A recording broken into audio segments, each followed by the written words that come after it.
Over the past decade, China's hunger for Africa's rich natural resources has seen it overtake the EU and America as the continent's largest trading partner. The West, for so long the dominant external force in Africa's affairs, has seen its economic and political interests threatened and now worries about the strategic consequences. But what do these changing dynamics mean on the ground for Africans? In the first of a special two-part report for People and Power, Sorious Samura went to find out.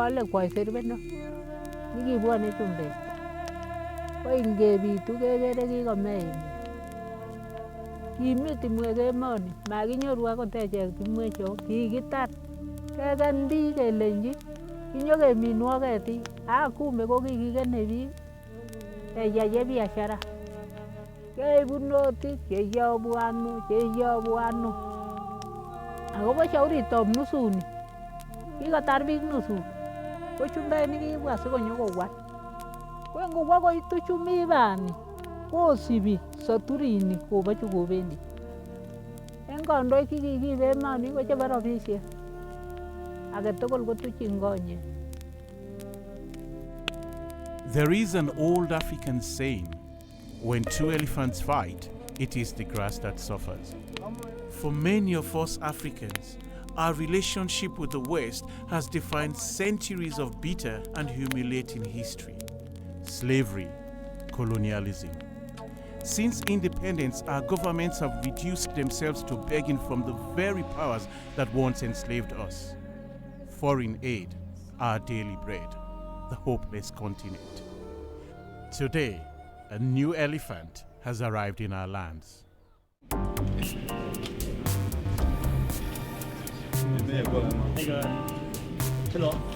China is now Africa's largest trading partner. If you fly into Kenya, China meets you at the airport. A new terminal built by the Chinese is about to open. Another sign of this growing relationship. In just 10 years, China's trade with the continent has gone from $10 billion to over $200 billion. And where is most of the Chinese money going? Infrastructure.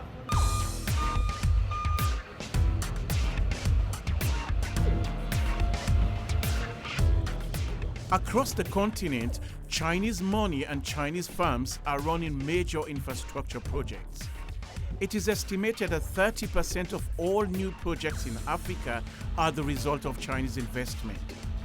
Africa needs new infrastructure to speed up its development. China needs it to enable the free flow of mineral resources it needs from the continent. Here in Kenya, the plans are impressive. This port terminal in Mombasa, completed last year, was built by the Chinese. And the port is at one end of an ambitious $25 billion railway line to be paid for and built by the Chinese, linking the capitals of Kenya, Uganda, Rwanda, and South Sudan. But as the friendship with China grows, at every stop along the proposed railway line, the West appears to be losing influence. We need to be able to understand that the age or the era of dictating to small nations or trying to force down specific agendas are gone. Everybody's lecturing us. You should do this, you should do that, you should do that. But this is my house. I know how to run my house. One world that is the West, that feels they have the right to dominate, to control, to impose themselves. Before signing off on these multi-billion-dollar deals, Chinese officials are not demanding, like the West is, that African leaders conform to Western standards of human rights, economic reform, and anti-corruption. In Africa, many see this as a welcome break from the evangelism of Western governments who have been accused of putting undue pressure on them to adopt Western-style democracies. For the first time since the Cold War, African leaders like President Kenyatta can do more than simply criticize the West. They can now look elsewhere for meaningful economic and political support. And China's policy of no strings attached investment contrasts starkly with the tradition of Western conditional aid. As African governments and industry welcome Chinese engagement and African leaders become more vocally critical of Western powers, are we Africans now at the center of a battle for Africa? I spoke to Kenya's top civil servant in the Ministry of Infrastructure. He is a fan of the Chinese way of doing things, and with their support is building thousands of kilometers of new roads and connecting the country like never before. Is it that the Chinese are, respecting the Africans? Arguments that I've heard that, the West comes in as the master and, therefore they don't want to bend, they don't want to learn or embrace the African ways. Is this part of the problem? Yes, I think I agree with you entirely that the approach is, how do I perceive you? Chinese come and more or less within a few days are equal level with their fellow contractors. I think with an open mind, the Western contractors, again, they can be able to learn something from these Chinese contractors. It must be exciting for you now. You have choices. I think what we are really coming out is competition, and in terms of how fast can we be able to deliver a project, how fast can we be able to access to the loan, how fast can we be able to adopt what we call our kind of requirements. So it's up to Western contractors to learn what are these key issues which Chinese are addressing, which probably they are not addressing. But China is bringing more than its business to Africa. It's bringing its power and influence too. Tribalism has always dominated Kenyan politics. And in December 2007, Kenya exploded.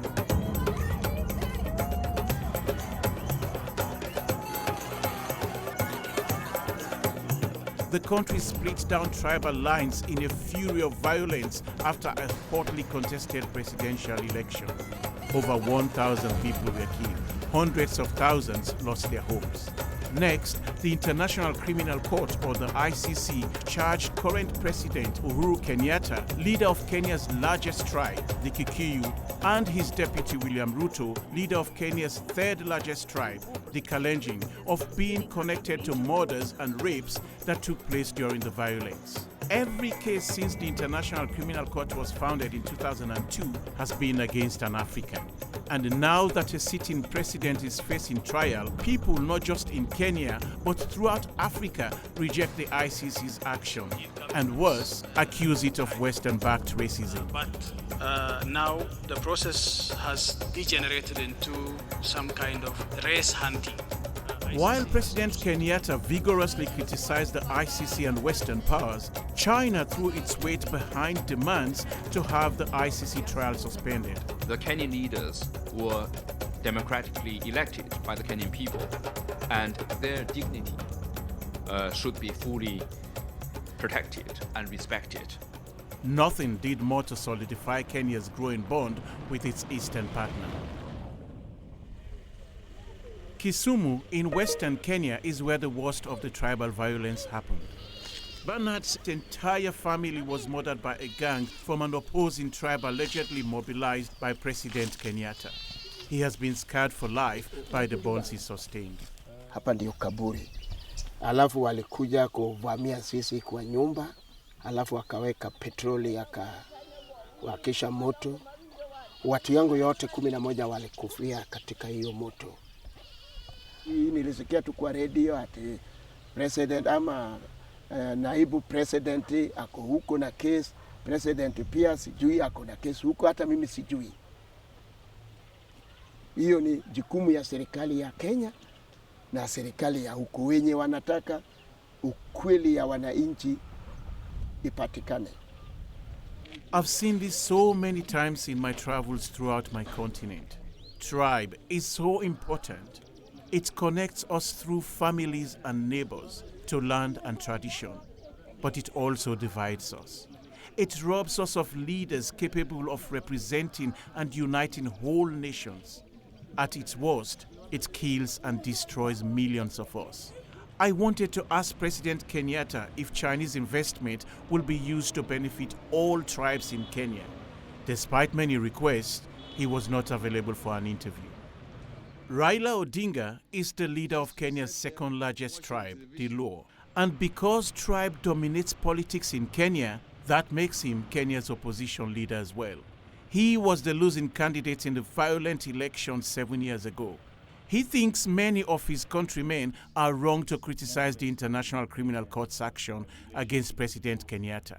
The charge that the West is targeting individuals is very, very misplaced indeed, because it's Africa which is taking its people to the ICC. Do you worry that the Chinese no strings attached money, the way they're doing business, will just strengthen more corrupt leaders? I still believe that China needs to look into this aspect of governance on the continent.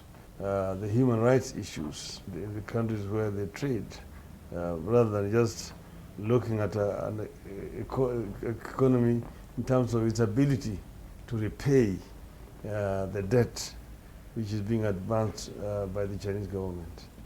It's clear that China's engagement raises serious questions about the future of human rights and efforts to fight corruption. The West's commitment to human rights is negotiable, from Egypt and Israel to Saudi Arabia. But at least human rights are on the agenda. If China, the new economic superpower, is committed to a policy that allows governments like those in Sudan and Angola to crush opposition with no consequences, what will be the future of human freedom here in Africa? There are at least 1 million Chinese living in Africa today. The young Chinese who created China House in Nairobi want to help bridge the gap between Chinese people, the companies they work for, and Kenyans. Huang Hongshang is the group's founder. The West has been very critical about China when it comes to human rights, when it comes to democracy, the way they run their own politics. A lot of those criticism is not very well received by Chinese, including me. For example, when we talk about human rights, we know human rights including as actually the rights to food, the rights to health, the rights to water, and also the rights to freedom of speech and so on. So when Chinese government actually leave like a huge population of people out of poverty, is actually doing really well in terms of human rights. We would not say like Chinese system is perfect, but we really wish that the West could be more listen to the Chinese opinion, the Chinese perspective, and work with us equally without any presumption that they are right and we are wrong. Do you feel that there is a sense of West and East actually battling to sell their ideas, their way of life and their philosophy to Africa? I would say the big difference is like whether people can make their own choice. We Chinese, we believe Western people like should not intervene China because China know what is the best way for China, and China should not intervene Africa because Africa know what is good for Africa. I would say that's the big difference. This is one of China House's projects, a nationwide competition in collaboration with a major Chinese company that will help train Kenyan technical college students in state-of-the-art machinery. If you've looked around our institutions, the equipment we have are 30, 40, 50 years old. So we need modern equipment. And China is ready to give us the modern equipment. So this is why we are moving. We are moving with the world. China was where we are 30 years ago. And China has been able to move forward. So benchmarking with China, we believe that Kenya can move very fast. Ling Chi works for Avic International, the Chinese company that built the new airport terminal and who are sponsoring the project. Why do you think that this relationship between China and Kenya seems to be working, or Africa in general seems to be working so well? I think for the China and the Kenya, we more feel like brothers. Or let me be strict, we are more equal to each other because we have the same kind of history, we are kind of conquered, and so we truly understand each other. I think there's so many things we can share with our friends from Kenya because not so far ago we are almost the same situation. So if China within decades we can make it.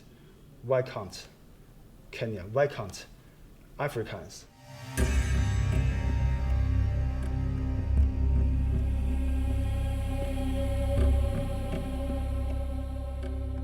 Even as Chinese influence increases, the West has interests that compel it to become more involved here.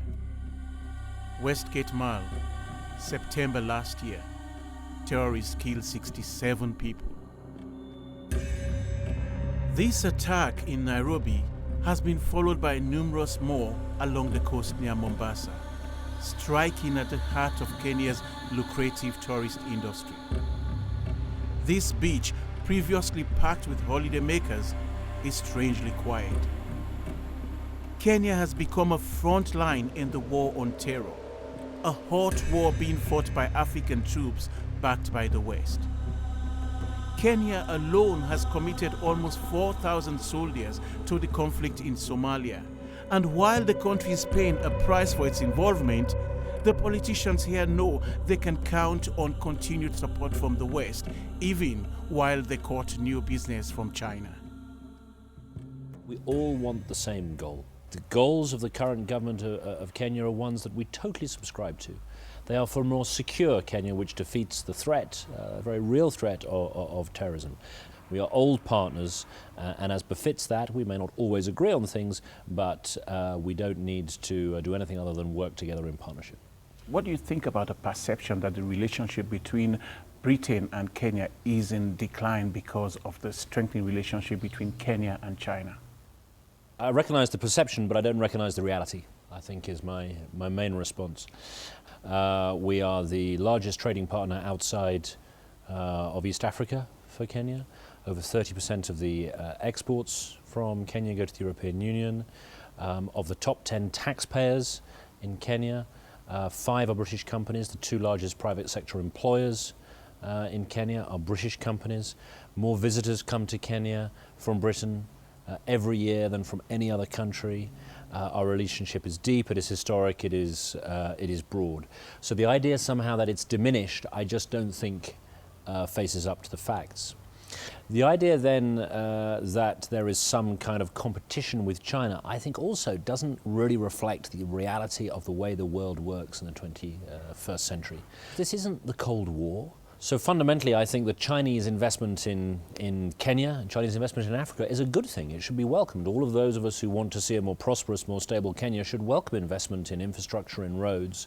It's not a competition. It doesn't need to be a binary choice. This is a multipolar world. There's no doubt that China is coming, and it's coming like a fast-speed train. But this country, Kenya, like many other African countries, was built with Western systems, Western infrastructure, Western language, and clearly the West is here to stay. But for me, this is looking like a win-win situation for Africa. A win-win situation for Africa, but only if we take advantage of the opportunity.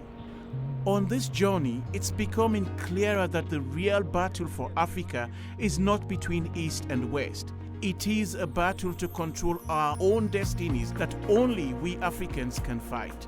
And for some of us, that battle starts in the classroom. The Confucius Institute is a Chinese state-sponsored language and culture school. There are more than 20 of them around Africa. The courses are free. For decades, many of the strongest and brightest Africans have left the continent to chase their dreams in Europe or America. But these young Kenyans have chosen to stay here in Africa, learn Chinese, and embrace the new opportunities from the East. I spoke to Isaac, and Maureen to find out how they felt Kenya and Africa could benefit most from the new relationship they share with their old partners, the West, and their new friends, China. We need to think about ourselves first in this kind of a situation, because now we see both sides are trying to woo us. In my opinion, the talk always begins and ends with the leadership. Like in Kenya, there's been a lot of misappropriation of funds. So when, for example, our president signs a pact or a deal with either the West or the East, what matters most is how will his government make sure that the ordinary people benefit to the fullest? The leadership of the country is what will determine if the grassroots will benefit. First of all, we need to transfer skills. Whether the West or the East builds the roads for us, can we have transfer of skills to the local engineers, local graduates, so that in 5, 10, 20 years, we can do this on our own? Our worry is, at the end of the day, will we get the independence we so long for? Will Chinese engagement lead to the transfer of skills and broad economic development, or will it protect corrupt and repressive governments? That is up to us Africans. Bob Marley famously quoted the great Pan-Africanist Marcus Garvey, "Emancipate yourselves from mental slavery. None but ourselves can free our minds." For over half a century, this continent has been free from the shackles of colonialism, but we still haven't freed ourselves from tribalism and corruption. The national politicians who run this country's major tribal parties have done nothing for these people. The Ojek tribe in western Kenya is too small to have powerful friends. They have lived in the Mao forest for centuries, but today they are struggling to survive. The forests cut down and their land taken away by generations of corrupt politicians.